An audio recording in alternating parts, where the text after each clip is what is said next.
like to introduce our next speaker, Michal, from Game Desire now. Very smart young man. He and I have had a chance to chat, both big game guys, very much into strategy and analytics, and when he takes time from doing his work of strategy and analytics, he plays strategy games. He's going to talk about one of the most important parts of a social casino, which is monetization, making the money. That's the most important part of the business. So, without further ado, Michal.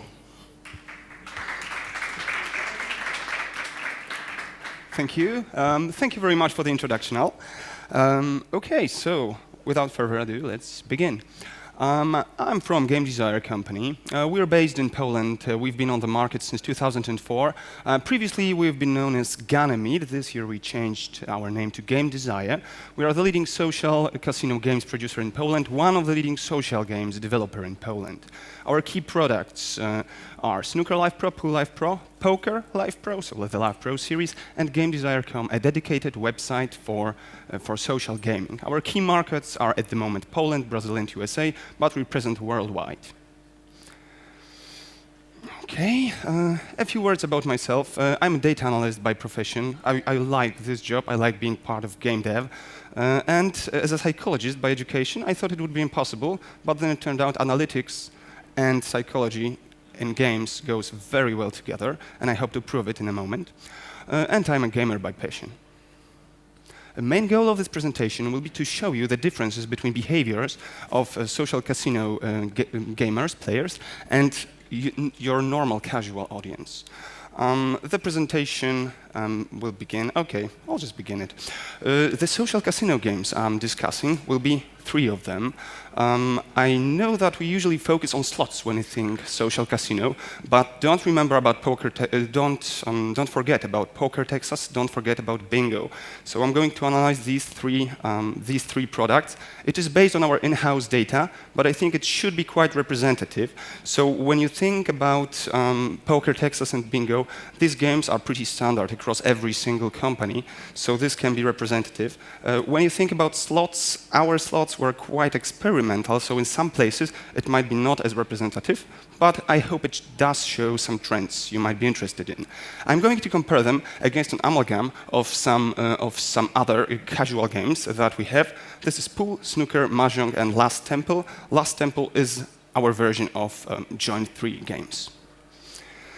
I used the data basing on web users. I know this is unorthodox because everybody's talking about mobile at the moment, but let's not forget that web is still very important. It is a market that is stagnating, but this only means that the consolidation will take place. So it's nice to know how to optimize your products before they die out. The data sources I used was our in-house analytical system. I selected a specific period from the last year when there was only organic traffic in the game, so no major marketing campaigns were running. And I did lifetime value analysis based on data from the past 2 years.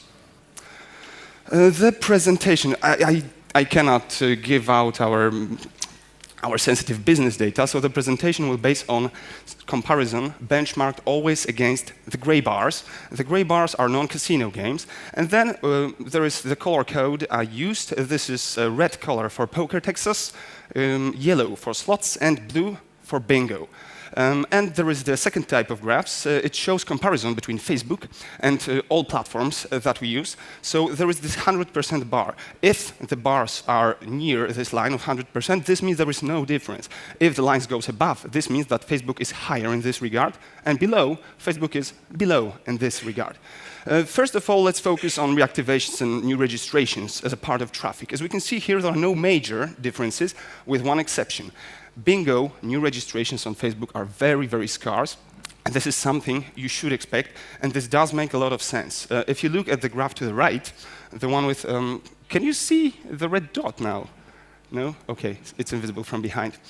So when you look at the graph to the right, you can see that Bingo new registrations are very scarce on Facebook. This means that you should really take care of your new players and focus more on reactivating and keep your players loyal. This is quite in line with what you would expect from your typical Bingo player. I'll tell about it more later.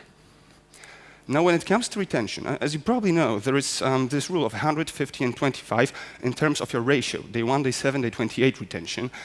So this is very typical for non-casino games, if you look at the gray bars. But if you compare it to the social casino games, you get something very different. Mid-term and long-term retention are way smaller. And this is even more pronounced on Facebook. I would say that the 150-25 rule may be not present in social casino, mainly because of huge repeatability in the gameplay, difficulty to make your product stand out, and due to very competitive market, especially on Facebook. If a player loses too much, he thinks your game is unlucky, he goes to another poker and other slots. No problem. Now, if we compare it on Facebook, the problem is even bigger because the top bar here in Facebook section, day 28 retention, shows that compared to non-casino game, day 28 retention in social casino is virtually non-existent. So there is a very low long-term retention, and your strategy, if you want to be successful, has to find a way to somehow improve this long-term retention. If you're unable to do this through gameplay, you may consider using, for example, some community actions, community management, e-sporting your social casino. If it's poker, it will be difficult to do it with bingo. It might be possible to do it with slots. Okay. Now let's get to session metrics. As we can see here, most of the games don't differ too much. So on every platform, on Facebook, on all other platforms, even the dedicated ones, sessions played daily, time of this session remains more or less the same. However, there's one exception to this rule. This is the yellow bar. These are slots. Players in slots tend to play much shorter sessions. What does this mean for you? It is essential that you take into account first session experience. You have much less time as in other games. This means that you have to make a decision how to best show your content to your players, especially to your new players. And this makes you stand in front of a trade-off, which is information overflow and showing off the most important content. So that's something you should take care of in slots. I mean, it's important everywhere, but in slots even more. Okay. Now to the most important part, monetization. If you look at the two graphs, the graph to the left shows you metrics for our dedicated websites for all platforms that we use. To the right, for the platform which is Facebook only. And if you look at the gray bar, it's very short, and it's obvious fact. Social casino is money in social gaming, right? Our typical paying user is much more valuable in our slots, poker, Texas bingo, than in your casual games. However, this is not as pronounced on Facebook. So on Facebook, these differences exist, but they are not as huge. And there is one more interesting thing here. Take a look at the graph to the right, the bottom line, conversion rate. Conversion rate in bingo is extremely high on Facebook as compared to other platforms. What does this mean? Well, this supports the hypothesis that your bingo players are a very conservative group, but when they pay, they tend to pay for a long time. So this is the problem with conservative groups. Whenever you face with someone whose habits are difficult to change, you have difficulty changing them, but once they convert, they stay with you for a long time. Now, when we compare Facebook with dedicated websites, you can see that most of the metrics, especially the key one, RPU, is much lower on Facebook. That's 30 to 40% of what you get when you have a dedicated website. This means that you should consider seriously, if you're on web, to make a partnership with someone who has a dedicated website, or create one yourself and try to get your traffic there. The explanation would be pretty straightforward and simple. On Facebook, the competition is huge. You can't do anything about it. On your dedicated website, you'll be able to quite easily get players to the games you like. Cross-promotion will be much easier. And that's why we think Game Desire.com is quite nice. Now, lifetime value analysis. In the graph to the left, we can see the gray line. The gray line shows you benchmarks. So that's how it is possible, how likely it is that your typical non-casino players pay. And the lines the colorful lines show how it looks compared with your casino product. We can see that the fastest players to pay are poker players, by far the fastest. Slots players are also a bit more impulsive than non-casino players, but bingo payers, when they pay for the first time, if it doesn't happen on day 0, it's difficult to get them pay. But don't take too quick conclusions, don't skip to them just now, because other graphs show that it's not that good a strategy to monetize poker players or bingo players very quickly. Now, one more thing, the Ltv Realization Curve. So this is how our players tend to realize their lifetime potential in terms of monetization. As we can see here, bingo and slot players pay during their lifetime cycle more or less the same as your casual gamers. So no specific marketing strategy should be adjusted to them. However, in terms of poker Texas, we can see that day 0 is already very important. We get many impulsive players when who play poker, and they can be drawn to early monetization. However, if you want to use it as your strategy, remember that it can backfire because the players burn out very quickly. So when they pay on day 0, what happens is the left graph shows the probability of them becoming a multiple payers.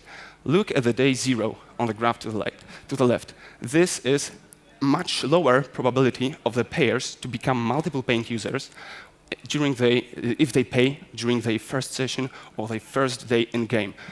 Then if you look at it, it becomes quite obvious. There is a trade-off. You monetize quickly or you monetize efficiently long term. You can either build a game that will rob your players of money very early on, or you can create a game that won't give you that much profit in the beginning, but will let you monetize them later on. And there is one important thing here. So look at the blue line. This is bingo. Our bingo players, actually, the later they pay, this is exceptional here, the more likely they are to become the paying users. The biggest probability of them becoming paying users is after half a year in game, 6 to 9 months. So that's more or less how long it takes to create loyalty of a bingo player and to monetize them further on.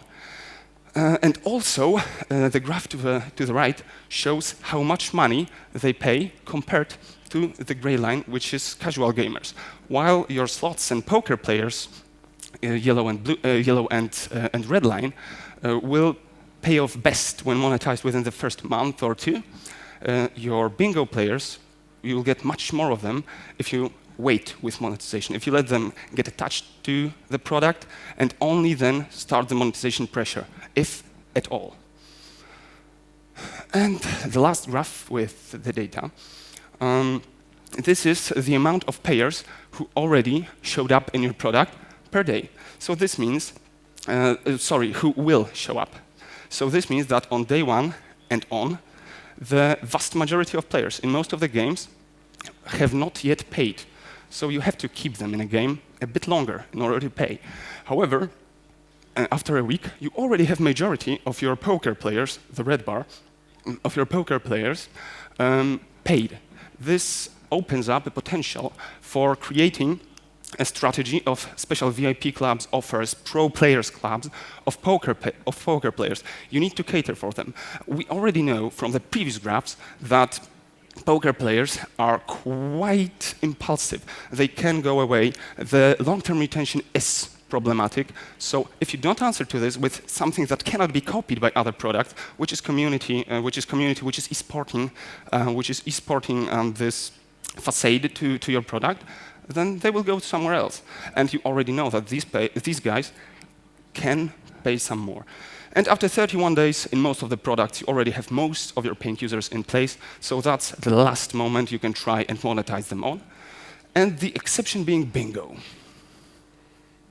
OK, just to sum it up, when we think about bingo players, try to think about a middle-aged elderly lady who goes to her favorite pub to play bingo every week with her friends, and she starts to growing fond of it. She knows people there, so she goes more and more often and starts spending more and more money. That's more or less what we can think about our bingo. So these are loyal, conservative users, and engagement strategy here would be to keep them in game as long as possible and work towards building up their loyalty and building up reactivations. Try to reward them more for staying with you. Think very long term.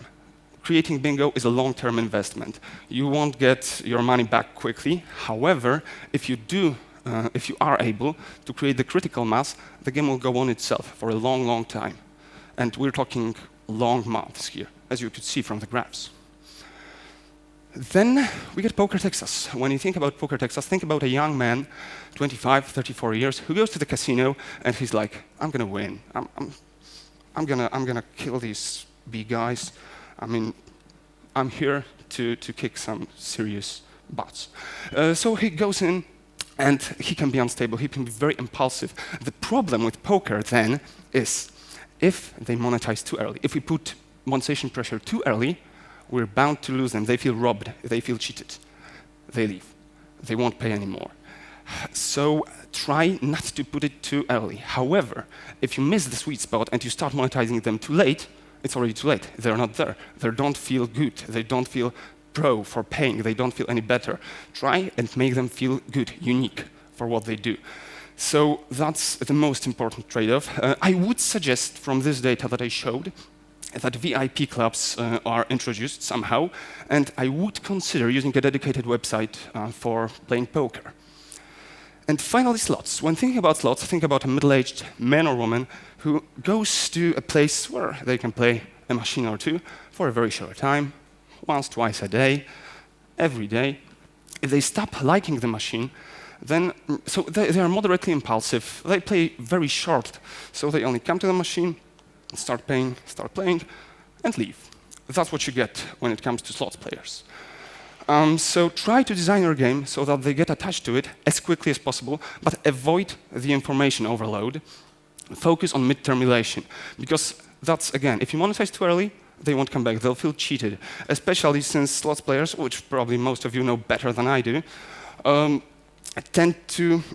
slots players tend to monetize. Oh, sorry about that. Sorry, I get a bit stressed. Okay.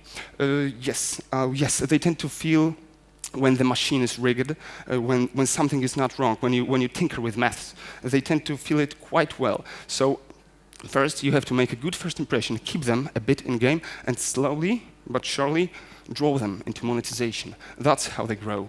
So try to use mid-term mechanisms and optimize your first session to the boundaries.